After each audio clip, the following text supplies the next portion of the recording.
I'm William Shrieve, a resident of Stratford in Tudor times. Now the first thing you notice around here is the smell. There are lots of cattle, see? Livestock coming down the street to the markets.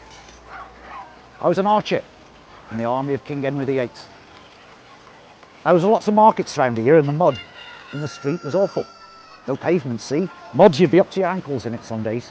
People throwing their waste out the window. Awful smell. Sometimes ladies would carry pomanders in front of them.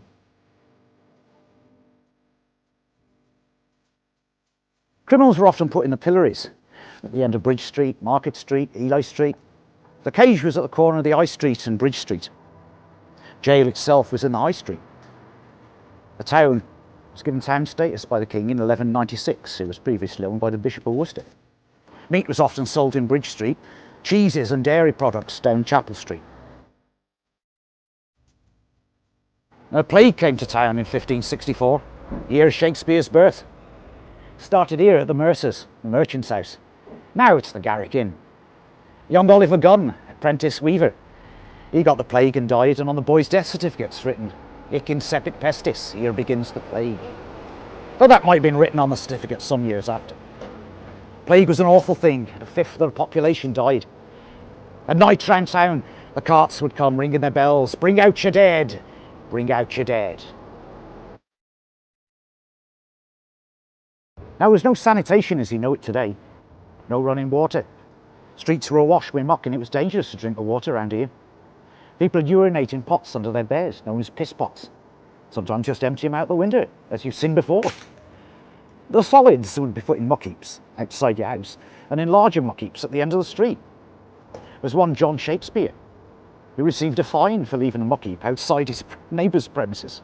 There were crosses at the junctions of various streets, meant to dissuade men from urinating in that area, though whether it worked or not, no one's sure.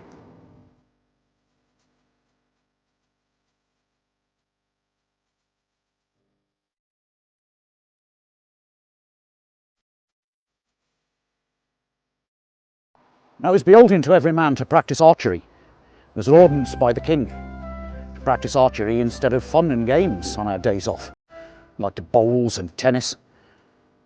Our time had to be put to better use, you see. Every Sunday we used to have to practice the archery.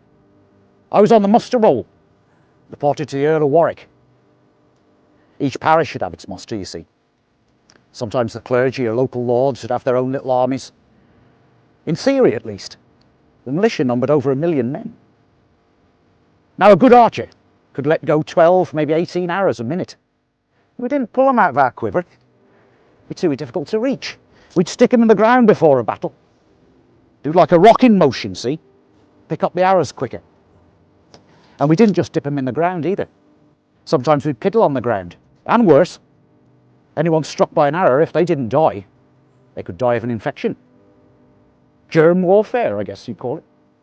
There'd be arrows on the ground, see? A little bit of an angle. So we could just perform a rocking motion. Pick up our 18 arrows a minute. Here we go. We'd lock, bow, and loose. Away at the French. Well, here we are on the River Avon, or Avon as the Welsh call it. That's how it gets its name. Now, in my day, it wouldn't be quiet like this. There'd be loads of boats around, see? We had no motorways, no railways, no canals even. Only way to move freight around was by river. Wool, ironworks, all sorts of merchandise would come here. It's a busy market town with Stratford. Over 70 pubs for over 2,000 people. Seems a little excessive. But the merchants and the sailors, see, they required these hostelries to stay in and do their business. Now, here we are at the house of John Hall. Dr. John Hall married Shakespeare's daughter, Susanna. Now, physicians were highly paid, even more so than today, but medicine was a rather hit and miss affair.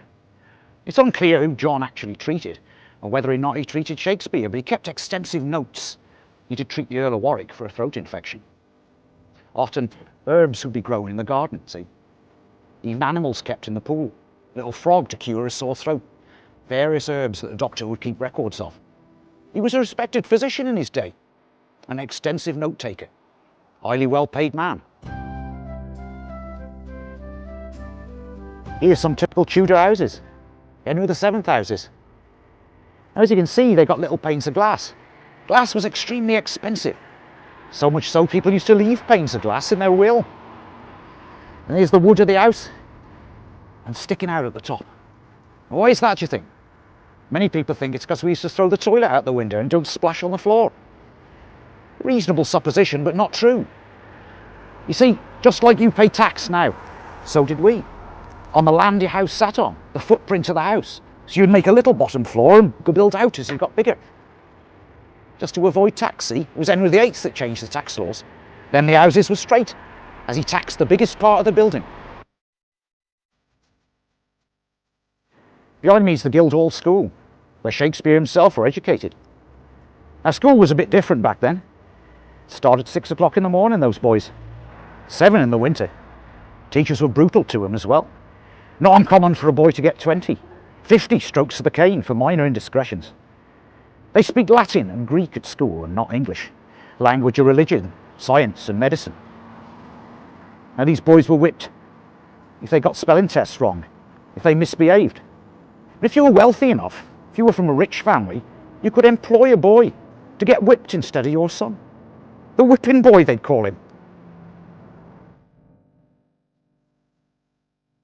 The Guildhall Chapel in Stratford. Now, as you can see, the walls are colourful, or used to be. See, much of the congregation couldn't read and write, and the priest was going to speak in Latin. Some stories of the Bible and the fight between good and evil were painted on the walls. They were colourful places. Until the Reformation and the church, of course, by Henry. Then we were whitewashed over. And we'd come to church every Sunday, and then off to practice our archery. The inns and taverns of Stratford were as famous in their day as they are now. They've said 70 of them for a population of only 2,000. But they were busy on market days, with traders, boatmen, people delivering goods and merchants. There was a pub on every corner, practically. Sheep Street, Ely Street, Swine Street, named after the animals that frequented them, I guess. Oh, and Rother Street. You know Rother means cattle? And there were rivers in Stratford, 2 other little rivers, flowing, tributaries of the Avon. You see, Sheep Street flows downhill.